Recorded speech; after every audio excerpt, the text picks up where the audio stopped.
What's up guys, and welcome back to another video. Today's video we're focusing on the topic of that SA Rugby are in discussions with private equity firms in order to try and enhance and grow the sport of rugby within South Africa, obviously bringing in more money, increasing opportunities, increasing the talk of what's going to happen, moving more teams to Europe, sticking with Sanzaar. There's so many questions that have been asked in this press conference that was dealt, but here are what could be confirmed.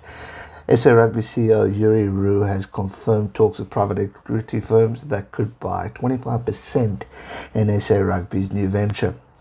CVC Capital Partners, who bought 28% of Pro 14 and 27% of the English Premiership, are locked in a bid for a share in SA Rugby with Silverlake Partners. Now, don't forget, Silverlake were also involved with the All Blacks in discussions of buying a percentage of them as well in order to enhance them and to help them get away a little bit from World Rugby and could take control of what they want to do, which was quite exciting. Then private equity deals could influence whether South Africa remains in Sanzaar or moves to the Southern Hemisphere.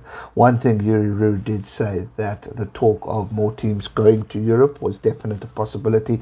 He didn't deny that, which means it's definitely in the talks. We do know that we still have big boys in the boards over there in Europe, so there's definitely things happening. Advanced talks are also going on regarding the CVC Capital Partners getting a portion of the Six Nations, which could see England, France, Ireland, Scotland, Wales pocket a further investment in revenue.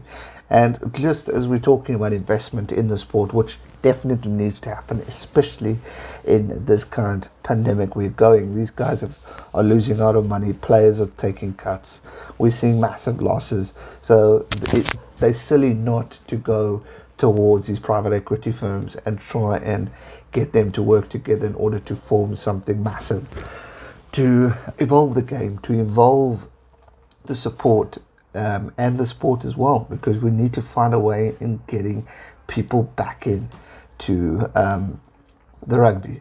So it's going to be very interesting. But obviously, if they get a portion of South Africa, as well as Six Nations and the Pro 14 and Premiership, which we know they've already got, then obviously we're looking at South Africa probably progressing to overseas. But at least we're getting a formal acknowledgement of whether or not this is going to happen. So it's definitely on the cards. Nothing's been denied, and we are seeing things happening as we progress and develop the sport that we all know and love. Does that mean we will see the end of the rivalries? No, it won't, because there's going to be other ways in order to make this a global calendar. I mean, at the end of the day, that's the goal. One thing that was mentioned in the press conference is that that the British and Irish Lions tour is penciled in, but could face movement going forward because of the fact that they want to try and increase more games in so they can make up the money lost, which is understandable, but it's not being cancelled. It's just going to be moved over to September, October or November. But obviously that is just talk, that's not confirmed. It's all just trying to see how they can fix the global calendar and better it going forward. So all things are still good going forward. So we'll have to wait and see. Look, there's a lot of things happening in the world of rugby at this point. We're seeing New Zealand creating the Super Rugby Championship, which is going to answer a lot of questions on how and if and what roads they're going to take going forward.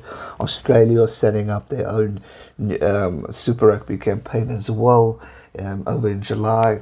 We're seeing the Enquiries unfortunately having to be moved away from Super Rugby due to the fact that Australia and New Zealand are doing their own things. The travel ban is still running. South Africa are pretty much looking at creating their own provincial tournament once we're allowed to play back in August. So there's a date being involved there.